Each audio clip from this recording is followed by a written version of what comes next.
Welcome to Latino Talk TV. I'm your host, Ben Mendez, joined by my co-host, Mr. Javier Perez. And today we have a very special guest. He needs no introduction. Pancho Claus is in the house. Mr. Richard Reyes, thank you for joining us. Oh, thank you. Welcome, Richard. Thank you, Javier. Now, Richard obviously is his real name, but everybody knows him as Pancho Claus. Actually, probably 90% of the people know you as Pancho Claus. So I'm glad you're here, and I'm glad we get to talk. Today is actually the night before Christmas, it's before Election Day. Yeah. Yeah, and you know, there's a very important election going on tomorrow. As you know, we have the City of Houston elections, the mayor's race, city council races, and many propositions. And I tell you what, it's going to be a tough battle for Mr. Adrian Garcia, Sylvester Turner, and Bill King, and all the others running for mayor. There's huge turnout, record number turnout, especially in the Republican boxes on the west side, Clear Lake. Yeah, I will tell you that the more Republicans that vote, the harder it is for Mr. Adrian Garcia. Yeah, well, Ben, but don't you think he had a lot of crossover appeal? Obviously he did, or else he would not have won the sheriff's race. Right. But keep in mind that we have several Republicans that are running in this race. One of them, Mr. Bill King. And he's going to garner a lot of that support from the Republican boxes. Mm-hmm. And when I say boxes, I'm talking about actual voting booths, voting polls. Voting precincts. Voting precincts Right. in the Republican areas of town. Yeah. So you make any predictions, Ben? It's going to be tough for Adrian. I know Sylvester will be in the runoff. Hopefully, Adrian Garcia makes it to the runoff. So you're kind of, sounds to me you're kind of picking Sylvester and Bill King. I'm not picking anybody. What I'm saying is it's going to be very tough. Oh, yeah, it is. Very tough for Adrian and Bill King. They got a lot of folks that are coming out to the polls on Tuesday. So the race is undecided. So Tuesday, depending on who shows up to the polls, they're the ones that are going to dictate who the next mayor is. Oh, it is, man. It is going to be tough. Did you early vote? I early voted, and I tell you what, I'm glad I did, because there's going to be some long lines tomorrow. Well, yeah, you know, hopefully. Yeah. Hopefully there'll be some long lines. I didn't early vote, but haven't missed an election in years. And just to give you an idea, they were expecting about 180,000 voters this time around. Mm-hmm.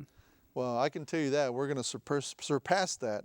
We're looking at 240 to 250,000 people voting. And in this election. where are they expecting these additional numbers come from? Well, like I said, there's a big surge in the Republican boxes. Huge numbers. The HERO ordinance is the number one factor why those folks are going to the polls. And well, tell you what, Bill, what's your take on the HERO ordinance? I think it's going to fail. I think it's going to fail big. Yeah, I think it's going to fail. Again, it goes back to the Republicans that are coming out to vote, and why they're coming out to vote. Yeah. Yeah. Yeah, I think you're right. I've heard in the background some of the experts saying, and the people in the know saying that it's going to lose, and it's going to lose big. So we'll just have to wait and see, I guess. And not to mention, we have city council races. The hot one is District H. Yeah. As you know, we have 4 candidates. We have Carla Cisneros, Jason Cisneros, Abel Davila, and then Roland Chavez. Yeah. And so, I would say, this is my opinion now, I would say Abel Davila and Roland Chavez are in the runoff. What's your opinion? I'll go with that one. I think that's a safe bet. Okay. I think that's a safe bet. It'd be, I tell you, that's a tough race. That's a tough race. I mean, I love Abel. I know Roland. I'm in. Both would do an excellent job. Yeah. And I tell you also, there's a city council at large seats. Unfortunately, we don't have too many Latinos running in those seats. Mm-hmm. We have Mr. Mo Rivera, who was on the show a couple weeks ago. Yeah. Good guy. He is. Yeah. Actually, he's, a lieutenant colonel or something like that? Lieutenant colonel in the military? Yeah, that's right. Retired lieutenant colonel. Yeah. Yeah. And then, of course, we have the candidate that always runs, Mr. Roy Morales. Hey, Roy did good. He had some pretty decent numbers last time he ran. So which time? Yeah. I think Roy has the record now, right? He's run like 8 times. Well, regardless, thank you for running, Roy, because it takes guts. Yeah. Yeah. Anybody that puts their name in the hat. Yeah. You know. Put their hat in the ring, man. Hats off tell to you, them. that's right. Because it takes away from the family. You're talking about some serious hours on the campaign trail. Yeah. So when you were going to run for office? You running for I ain't mayor? doing it. Never, never, never, never. Mayor TBH? Never, never, never. No?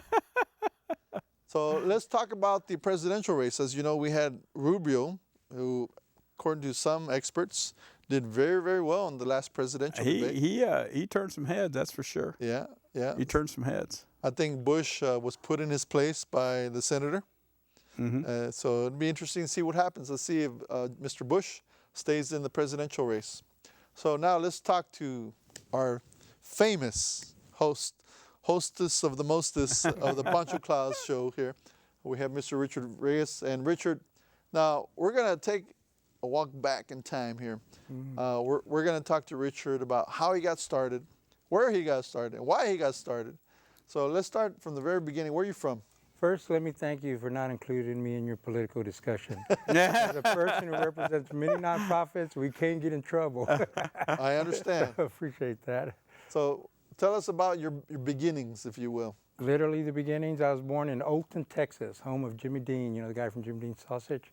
The only That other was person way I knew before of. my time. I wasn't West born Texas. then. Oh, come on, you haven't heard of Jimmy Dean's Sausage? Oh, You might yeah. not have heard of him as a country western singer, which he was, but Yeah. yeah, so I was born in Oakton, Texas. My mom was a cotton picker out there, and I was actually switched at birth. There was only 2 babies born there at the hospital, and they didn't do the tags. Luckily, the other baby was a girl, and my aunt noticed when she got me home, and the doctor took off. You know, they went and told him there was a blizzard. He got to the farm camp, and they told him they already left to Mexico, but luckily they were picking up some other relatives. Otherwise, we'd be Pancho Claus in Mexico right now. So they were able to get them? They got me back. Oh, my goodness. man. Luckily, it was a girl and a boy, because it would have been 2 boys, and They would have known. I wouldn't have been here. I'll be Wow. darned. So how did he end up in Houston? Well, right after that, my mom had relatives here, and she moved. She was a single parent. She moved down here to Houston, and I've been here ever since, 6 months old. Okay, so where did you go to school? A few places, elementary, Cottage Grove, and then mainly junior high, Marshall, and then high school, San Jacinto, graduated from Reagan. So the San Jacinto, the one that is the ACC now? Exactly. Okay, Yeah, so that's almost downtown, midtown. yeah. Walter Cronkite graduated. And you don't know who Walter Cronkite is? Actually, I did. I remember seeing him on TV back in the day. Oh, yeah. Yeah, but Yeah. I will tell you also that this gentleman right here, he basically is the Walter Cronkite of the Hispanic community. Oh, really? Oh, wow. Yeah, right. I don't know where you're going with this, man. I don't know if I want to find out. So tell me more about your beginning. So you started in college. Were you in college here at all? Or? I went to University of Houston Central, started as a media, could have your job right now. But Sure. But then a miniseries came out in 1980 entitled Roots, and it was all about, I think Alex Haley wrote it. Right. It was the first miniseries. They didn't have cable then, so it had a big viewership. And everybody, I think, companies, genealogist companies, they really made a lot of money because everybody was trying to find their ancestors and their beginner, where they began. And so I was interested in that too. Growing up in Cottage Grove, there wasn't very many Latinos, and so I didn't know a lot about it. There was no television station at that time, 1980. Tell me where Cottage Grove is. It's right there at T.C. Jester and I-10, Okay. on the outskirts of the Heights. Real poor neighborhood, and it still was. They're getting condominiums and gentrification like they are all over our neighborhoods. And so I really wanted, there was no newspaper. There was KLVL as a radio station. But that was Señor Morales, God rest his soul. But he only played like, y aquí está Señor Morales y sus muchachos. It's like, it wasn't Tejano music, Rosenberg from 12 to 3 p.m. You could hear Tejano. But other than that, and then La Tremenda came along around 1980, and they did one of the first Cinco de Mayo that I knew of at the Albert Thomas. So I went there 1981 with roots on my mind, trying to join something. So I went to this group called Teatro Bilingüe de Houston. And I said, hey, can I join this? I said, oh, yeah, we need help. You can be a stage manager. So I was great. I'm going to be a manager on my first day.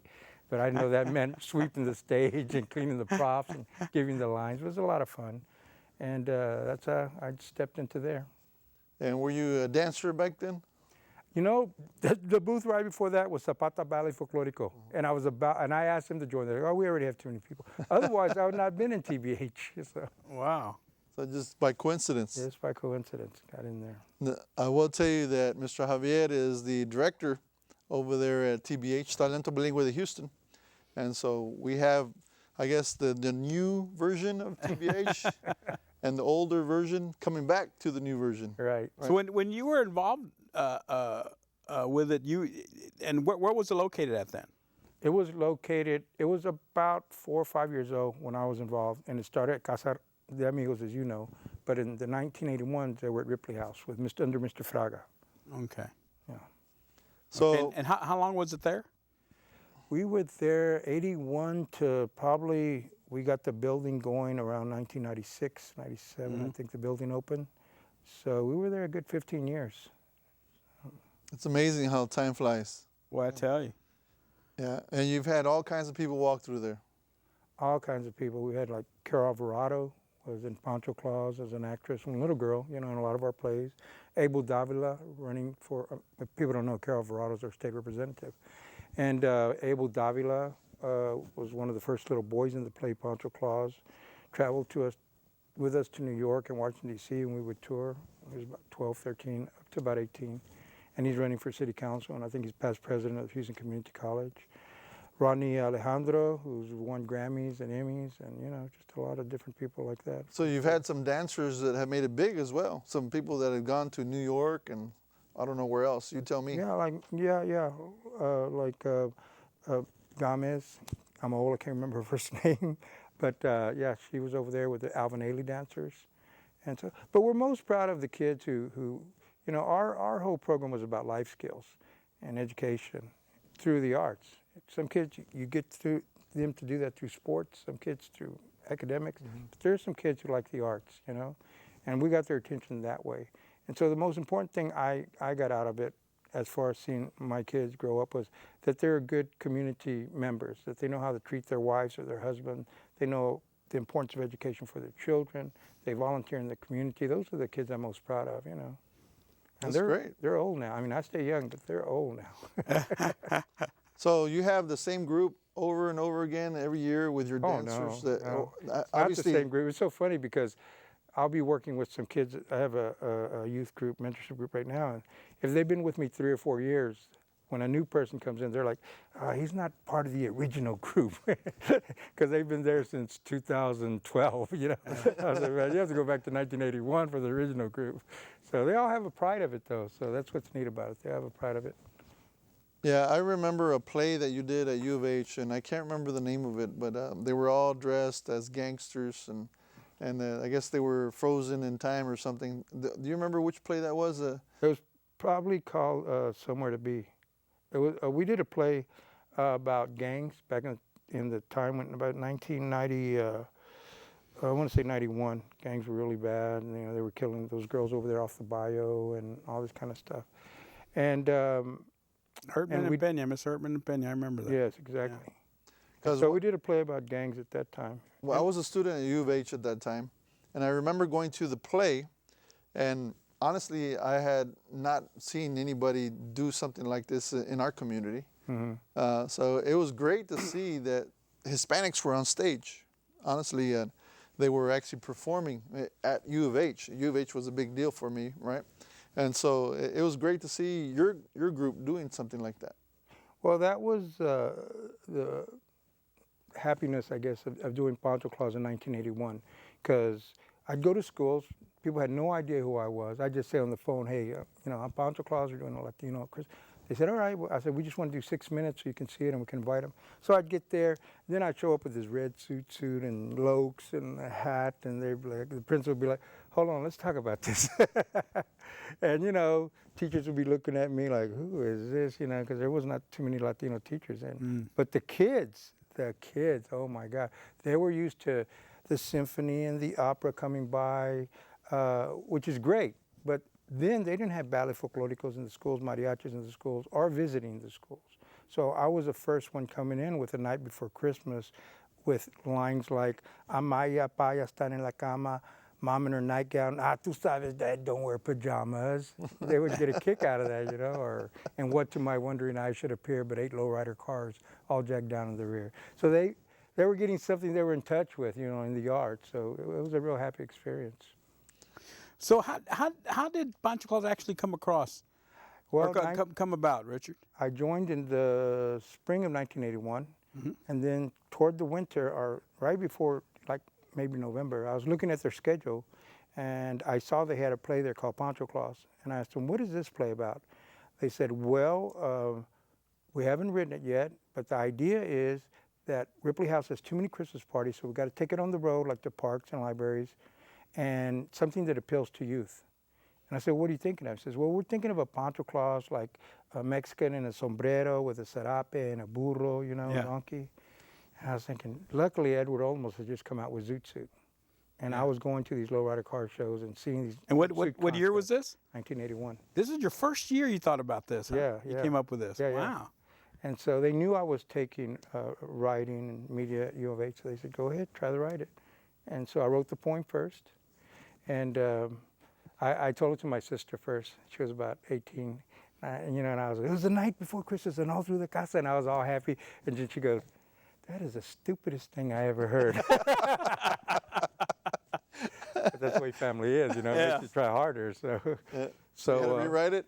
I didn't rewrite it. I just put more action into it, I guess. Okay. So the director heard the poem and he goes, that's good, go write the play. And so that's how we started. And we did the first show with $83. We had a stool, that was our set, because it's a play also. Some people don't know that, but it's a play that we do at the Alley Theater every once in a while. It's a band, because the play was good, but it wouldn't lend itself when we got invited to the Astro Arena for Navidad en Barrio, or to Astroworld's Holiday in the Park, or the Post Oak Lighting. So we made a band, a Christmas band, that has blues and hip hop and like that. And that's how it started. Interesting.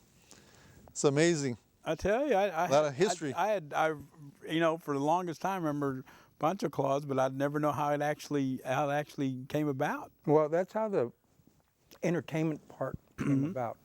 But then about 5 to 7 years into doing this, and I consider myself an actor and entertainer, not a social worker, but about 5 or 7 years into this was before internet was really popular, or Facebook. People would contact me by the phone or write letters or tug up my sleeve on performances and say like, well, the community actually started beginning. I was beginning to believe I was a Pancho Claus. They started to believe it. I didn't, but they did. So they started contacting me and telling me stories like, this family over here, their mom's in jail. This family over here, their house burned down. This family over here, the grandma's raising 4 kids by herself. So me and my buddies on Christmas Eve, we'd start off early, we'd have this list, and we'd go from house to house, just in a van, the Ripley House van, deliver presents. Then it got bigger and bigger.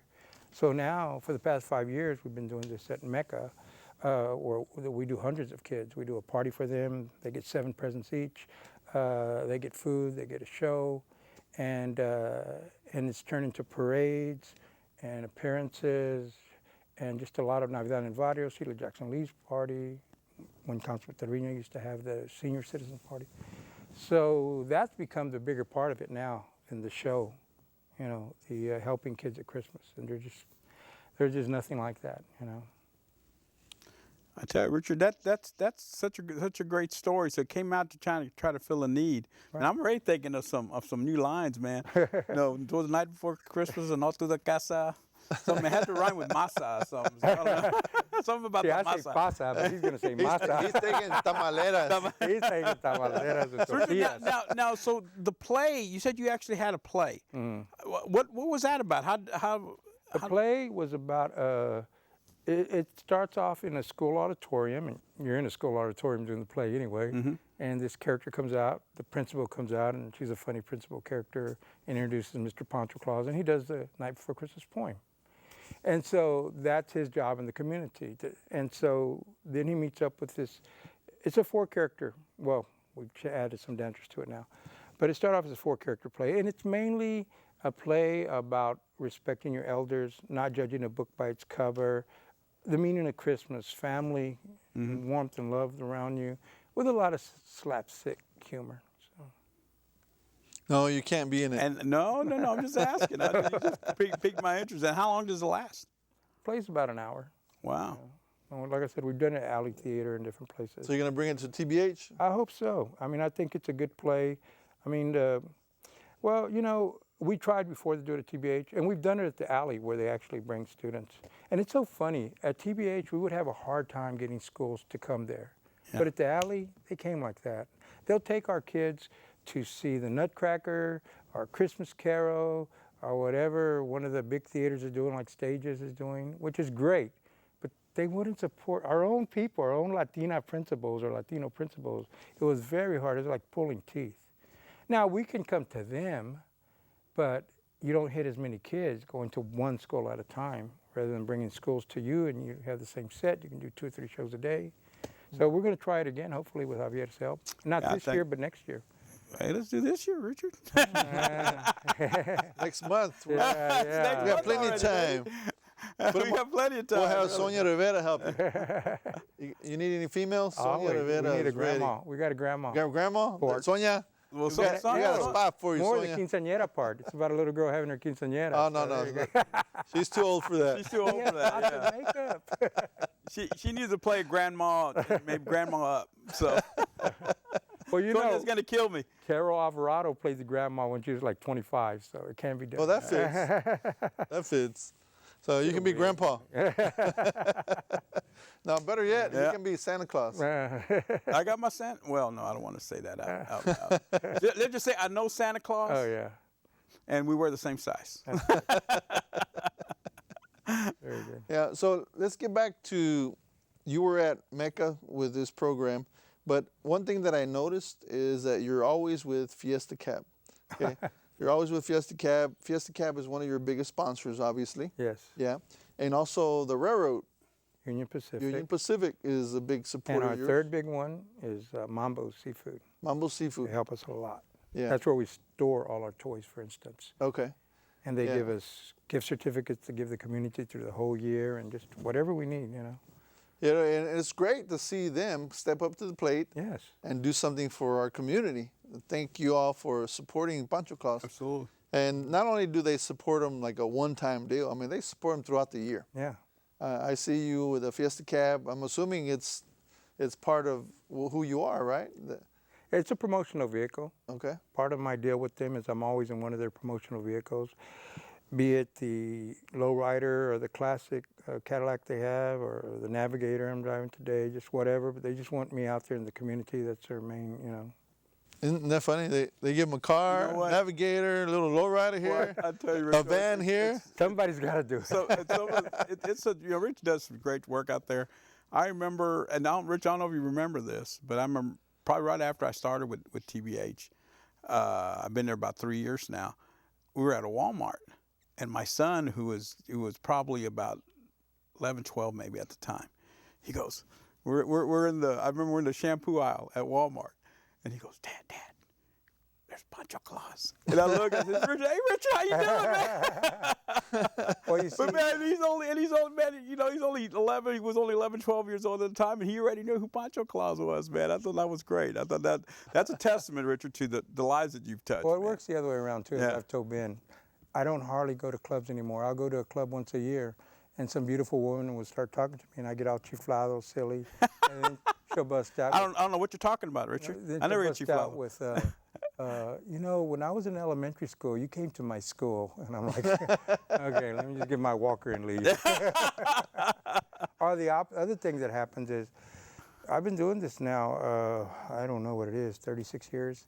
And so some guy in his 40s will come up to me, heavy set, bald, and look at me real disappointed and say, you don't remember me. Yeah. Like, let me guess, I knew you when you were 12 or 15. You have changed a little, buddy. I haven't changed that much. So, but then if they tell me a few details, I will remember who they are. So. You know, I had the same thing happen to me. I was direct executive of Boys and Girls Club, Right. Salvation Army for about 10 years, and I would for years have kids come up to me. And same thing. Hey, you know, Miss Perez, how you doing? You know, blah, blah, blah. And I'm like, oh my goodness, this kid's from the Salvation Army. I have not, and they're so excited to see you. Yeah, yeah. You know, and you have to at least, you know, act like you remember who they Yeah. are, you know. So yeah, I mean, you touch a lot of lives, man. Yeah. That's fantastic, man. It is. So because of your work, you were honored actually a couple days ago. Right. You were honored in, what was it, the 17th? At the October 17th? yeah Yeah. At the Tejanos, at the Talento at the Bilingüe TBH, right, at the gala. It was just- TBH they gave Gala. a award You were honored for, he was issued given the title of Executive Director Emeritus for Talento Bilingüe de Houston. So, you know, we want to kind of we're glad that we were able to reach out to Richard, and we're glad that he accepted and came out to it, because, you know, man, that's part of Houston history, man. That's part of East End history, man. Richard's done such great work for so many years, and it's great that we're trying to get that relationship and Rekindle have the rekindle it, relationship. absolutely. Yeah, Because, you know, so- Richard's done a great job. I can only see great things in the future for the TBH, you know, with your help, Richard, and we really appreciate Looking you. forward to it. Yeah. so what were your thoughts when they gave you that award? Because I know you I had really mixed, was overcome. I mean, speechless like right now. It's you like, had mixed feelings at first. At first, I had mixed. No. At first, in this situation, I didn't. Maybe at first, 5 years ago, you know, 7 years ago, but not now. You know. But when they called you and said, you know what, we want to give you an award, what did you think? Well, it just seemed. Well, I'm just speechless about it. Really, I'm very happy. I'm very honored. TBH is my baby, my heart and soul. You know, what's not to love about it? You know, it's good to be welcomed back home, and I'm looking very forward to doing many projects. You know, with TBH. Executive Director Emeritus means lifelong director retired. Mm-hmm. And I'm glad it's like that, because we talked about it. Because I never want to be executive director of TBH again, or artistic director. I want, just like a retired person would do, have your cake and eat it too. I want to raise money like for Poncho Claus, or certain pet projects that I like working with senior citizens or art students or hip hop students, and maybe coordinate those. But I've already had the headache, you know, the headache of running that organization, any The payroll. organization. Yeah. You know, I've paid my dues, and so I'm very happy, you know, to be on that side of it, you know, and see these guys worry. I'm there at the reception they had yesterday, enjoying my little chocolate and pan muerto, and he's running around like crazy, you know. Well, that's every day. Yeah, that's all Richard. Yeah. He had a little champurrado and some muerto bread. But he was having a good time. Me with my friends. My friends. Was his wife, Pat, right behind him with a chancla? That's who that was. They had the chancla on you.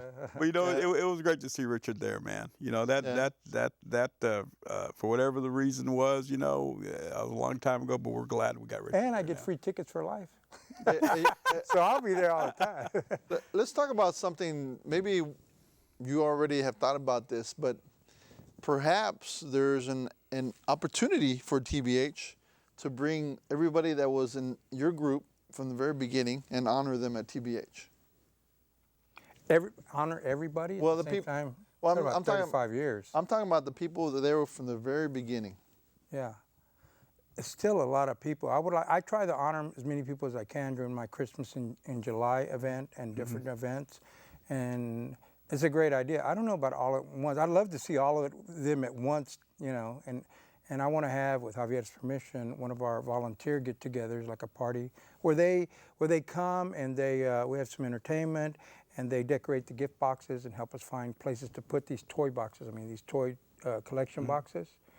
And I want to reach out to all my TBH alumni, whether they were students or board or friends or sponsors, to come that day. I'm going to talk to Javier about it, maybe in about 2 or 3 Sundays.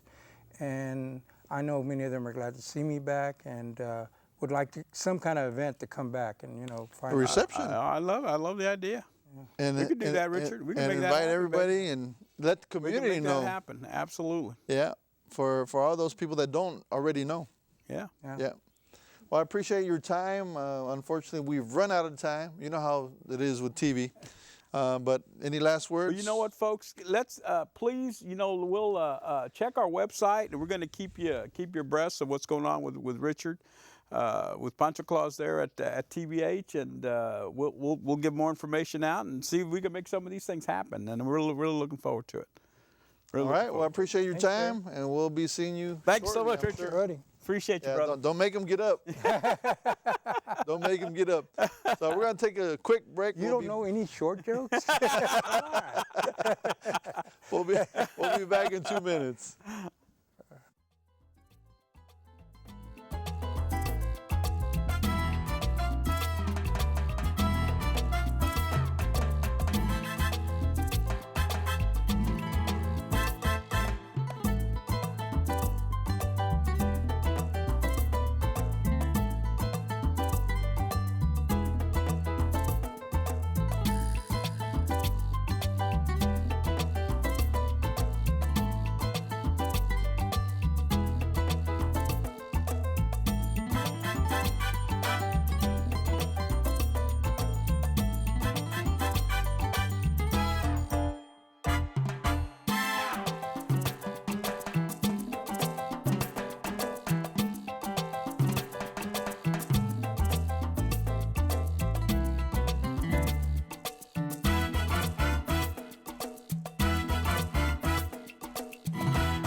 Welcome back to Latino Talk TV. I'm your host, Ben Mendez, joined by my co-host, Mr. Javier Perez.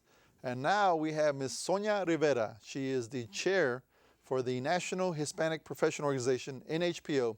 Sonia, thank you for joining us. The newly re-elected Thank you for chair. having me. Re-elected chair, that's correct. right. You just got re-elected last week. So just to give you a little history, NHPO has been around since 2004. So Sonia's had various positions throughout those 10 years, right? Yeah. And then last year, she became the chair. And this is her second term, second year as chair. So today we're going to talk a little bit about NHPO and what they're doing in 2016. So congratulations, by the way. Thank you. I was very excited. I was really nervous going in that day, and I don't know why, because I Into the election. into the election. Yes, I was actually going through the meeting, and I was trembling, and I really have no idea why, because I kind of suspected I was hoping I would be reelected, but I guess you can never take it for granted. You know, So the funny thing about that, we normally get Chief Reyes, Raul Reyes, to hold the elections for us. He's an expert in parliamentary procedure. Right. And so he goes, okay, now we're time to take nominations from the floor. He says you could have someone nominate someone, or you can nominate yourself. So I raised my hand. I said, what do you want to run for, Javier? I want to run for chair. So he looks at me and goes, put your hand down. So yes, ma'am. Please leave the room. So obviously she didn't have anybody run against her, right? She did, Sonia really did a good job. It's a tough position. You know that more than anyone, Ben. I mean, you were there at the beginning days, and it's a tough job, man. I will tell you, from 2004 to 2015, it's totally different. There's a lot of movement since then. Yeah, we've had an amazing board this year. We had 18 board members and they stayed with us the entire year. So I'm really proud of the board members that we have. They're very active. They're very hardworking people. So there's no way I could have made this year possible without them. So I'm very grateful for the board members that we have. Everybody's very, very smart and very business-minded. So we set out to accomplish a certain amount of goals this year, and I think that we've exceeded our goals by far, and we're just really excited about 2016. I did really. My hat's off to Sonia. I love Sonia like a sister. And she really did an excellent job, kind of inserting new blood back in the NHPO and getting some of the glory days back. When it was first round. And actually, Ben, I wasn't there. I never knew about NHPO until I started with the Leadership Institute. That was my first. Talking to you, I remember. You said, "Hey man, what's this NHPO stuff?" I remember you telling me, "Buddy, you're late for the train, baby." I said, "We've been all here since 2004." But she's done some excellent work and got a lot of the old blood back, and as well as instilling some new blood. And so there's some great things. There's some great things at NHPO. I totally agree.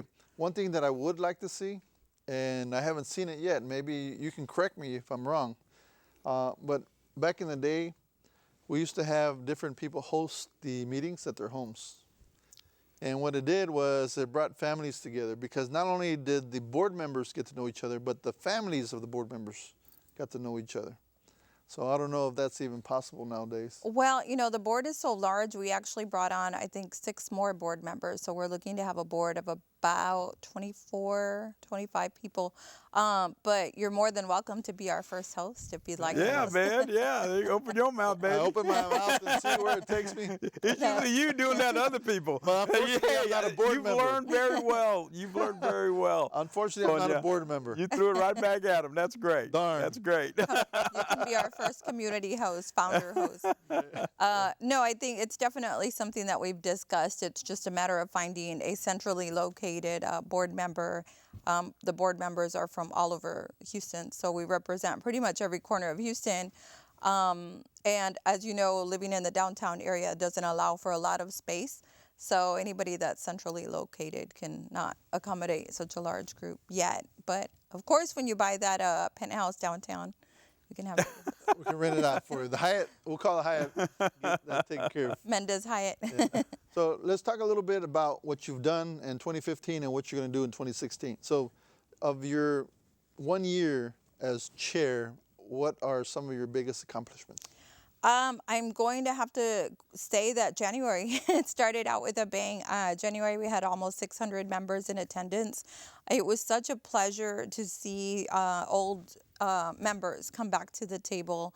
And I've been very blessed that we've maintained communication with a lot of the older members. And so when they realized that I was the new chair, they came out to show their support, and they were on the phone with me prior to the January event. So a lot of the older members came on board that day, and as well as the new people. So it was a really exciting event for me, and it really gave me that motivation that not so much that I needed, but it gave me that extra motivation and kind of lit that fire under me that I had to make this work, and I had to was going to have to show everybody that I could do what they wanted me to do.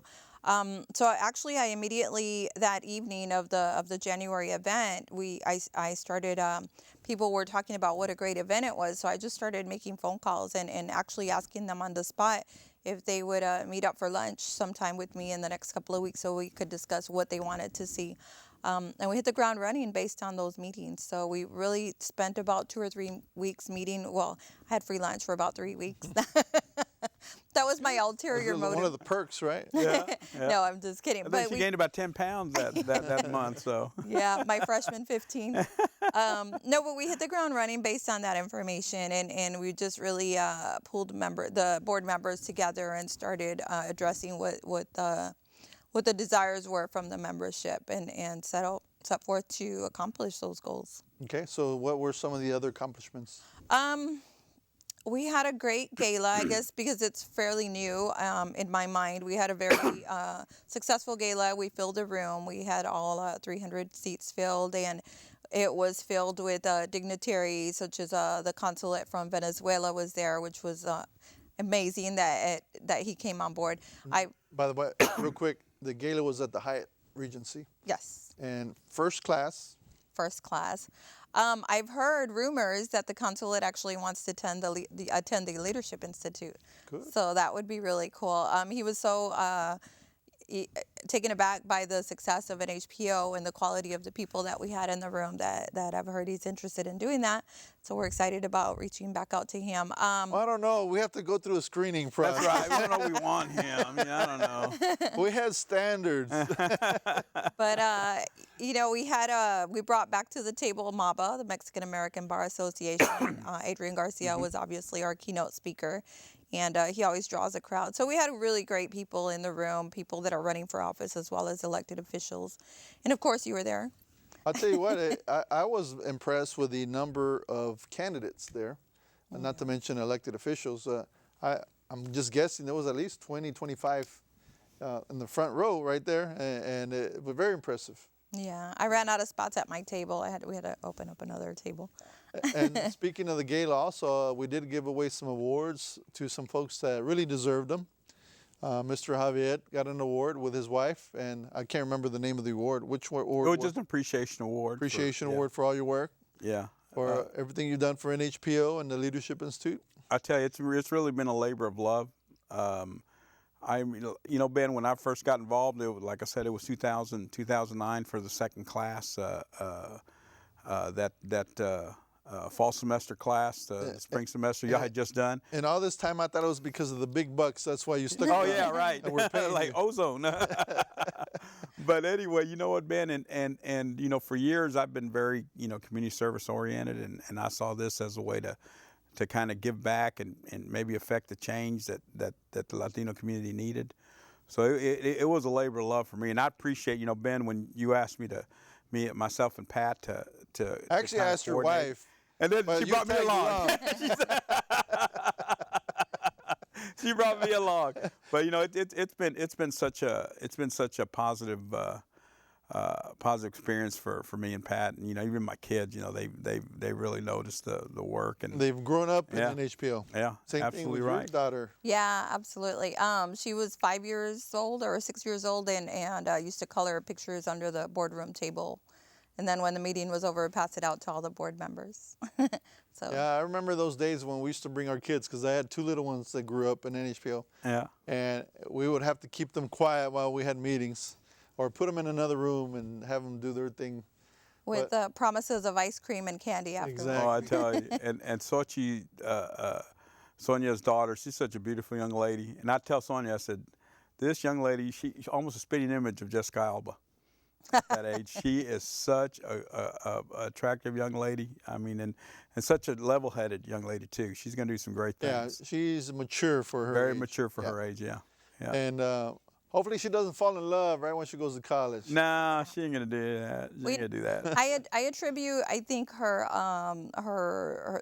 thought process to being around the professionals in NHPO, and that's one of the things that we stand on is getting these kids exposed to a professional environment as soon as possible, because I really think that being around adults and professional Hispanics, that has really motivated her to want to be successful, to want to achieve certain heights in her career. And I think that a lot of our youth are lacking that positive Hispanic role model. And even though that's not one of the written goals that we have for NHPO, that's still always the discussion on the table is that we need to be proactive in the lives of the young people in our community and be those role models that they need for them to be. Well, most definitely exposure to role models within Yeah. NHPO, because there's so many people, great people, that are involved with the group, and learn so much from the different aspects of NHPO as well.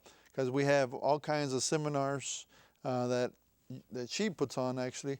Not to mention the Leadership Institute, which is an offshoot of NHPO. So there's so much to learn. I will also tell you that I need to put a plug in for the NHPO Leadership Institute. We started NHPO in 2004, and 2009 we started the Leadership Institute, and basically it's a semester course on how to be an effective leader in the community, whether you serve on a nonprofit board, whether you want to run for office, it doesn't matter. Volunteerism. Volunteerism. Yeah. It will help you in one way or another, meeting the great network of people within the Leadership Institute. Now, let's get back to 2016. What are your goals for 2016?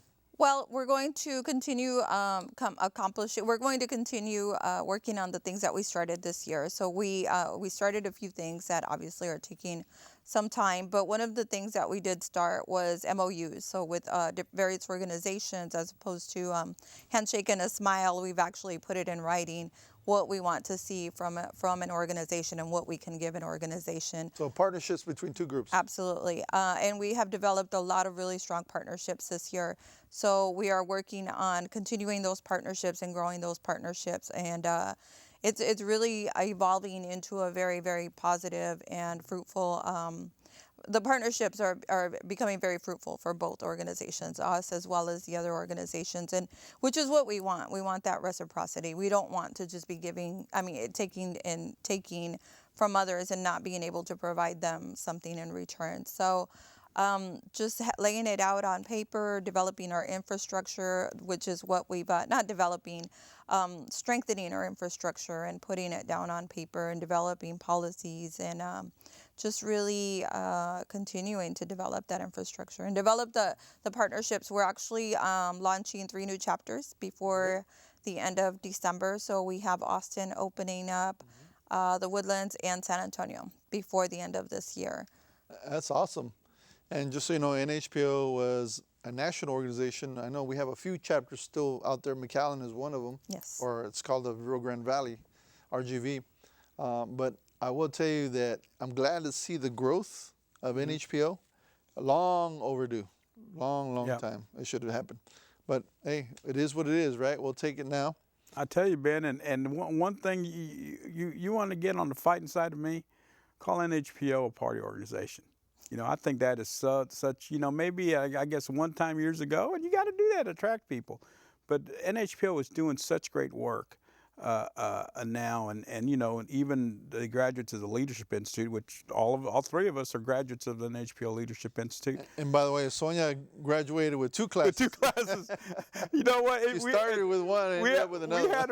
I tell people we had to bring Sonia kicking and screaming because she didn't think she needed that. But after she did it, she fell in love with it, and I hope she fell in love with it. But I think, you know, Sonia really was a great addition to the team with NHPO LI. And you know, and today we've had over 350 graduates. Robert Gallegos, the councilman, District I, of course, is a graduate.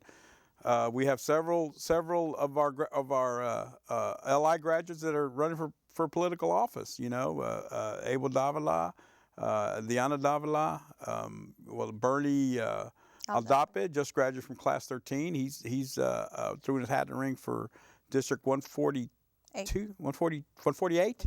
State rep. State rep in the Pasadena area. You know, so I mean these people are trying. You know, are trying to make positive change in the community. And it really irks me when some of these old timers around here and some of these other organizations just look at us and say, oh, they're a party organization. Please, guys. So, more than any other organization, I think NHPO is really changing the face of this community. And there's only one way you can do that, to get out and get involved. And that's what NHPO is doing. They're getting out there and getting involved. Well, I will tell you also what is lacking in our community is a sense of urgency to vote. Okay. And I'm glad to see NHPO is out there in the forefront, trying to get voters to the polls and making those phone calls or sending out emails. putting in whatever information they can out there on Facebook. That is, it's important to get out there and vote. And just another reminder, tomorrow's election day. Yeah, that's right. Yeah, we actually did discuss that earlier this year because I think as an organization, we have that responsibility to get civically engaged in, and I think, as you said, people just really need that direction and given the opportunities to get involved. And we found that when the opportunities opened up, they came running. So we started a campaign called it was actually Campaign 100, but what it meant was that on social media to tag 100 of your friends and encourage them to vote and encourage them to tag 100 of their friends. So we were actually on Telemundo the other day, so that was a very nice coverage of what we're doing.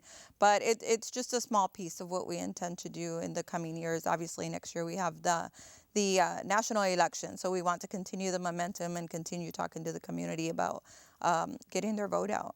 And I think that that's how we're going to take our communities back and our education system back, is by getting involved in community government, in the city government as well as the national government.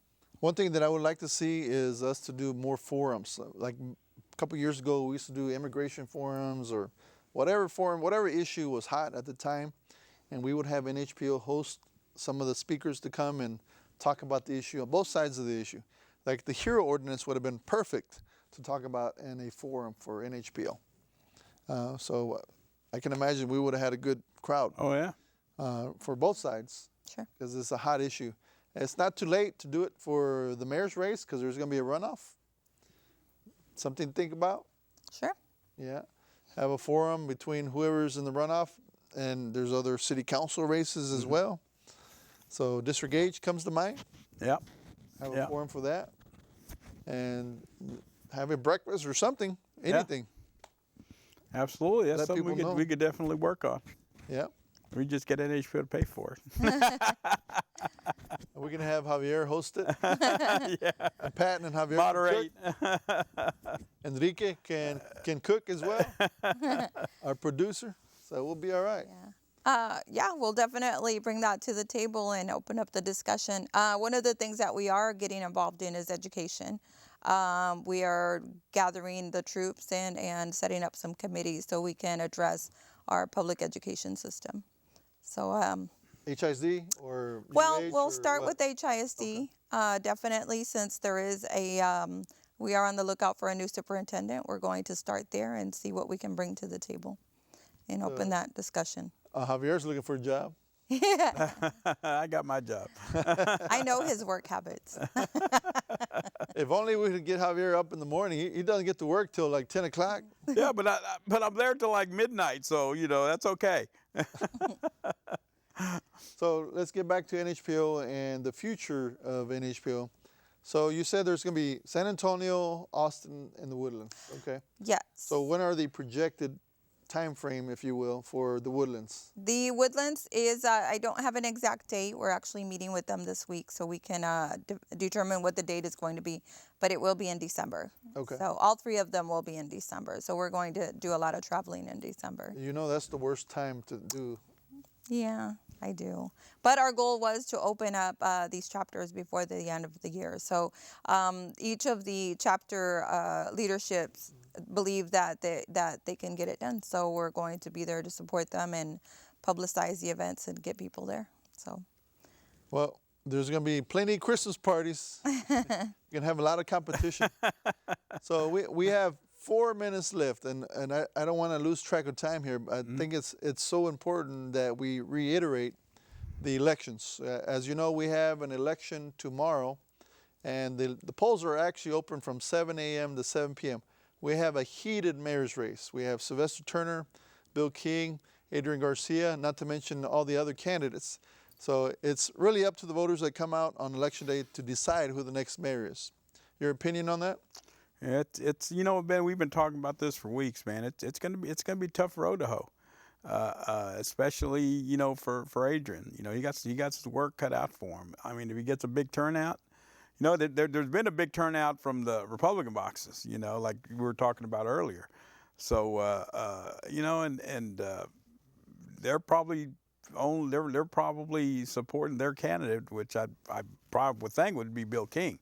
So it's it's going to be tough. It's going to be tough to see who's going to be in that runoff. Your opinion? I'm optimistic. I'm very optimistic. I think that we have done a great job. When I say we, I think as a community, that we have done a great job this year at getting out there and talking to people and encouraging people to vote. So I am optimistic that we're going to show up in numbers tomorrow.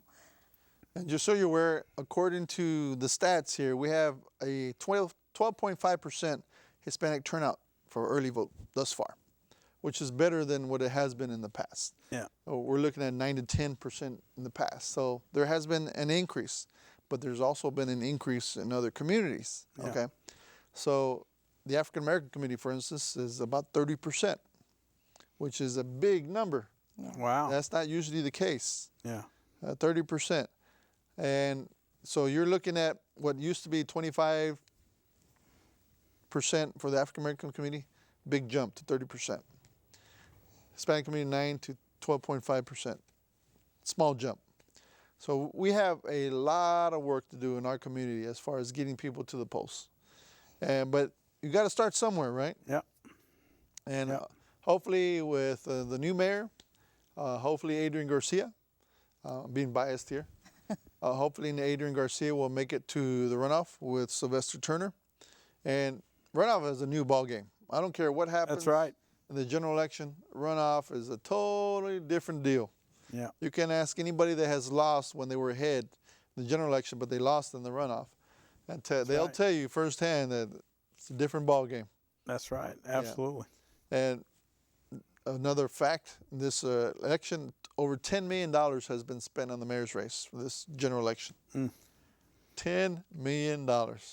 They used to say if you had $1 million in the bank, you could win the mayor's race. Not no more. Not anymore. Not You anymore. got to man. have at least $4 million to win the mayor's race. $2 million in the general and $2 million in the runoff. Isn't that incredible? It is, Ben. But that's just the times the times that we're in now. You know, it's going to be good. I'm hoping for some positive outcomes. Yeah. I think there's some good.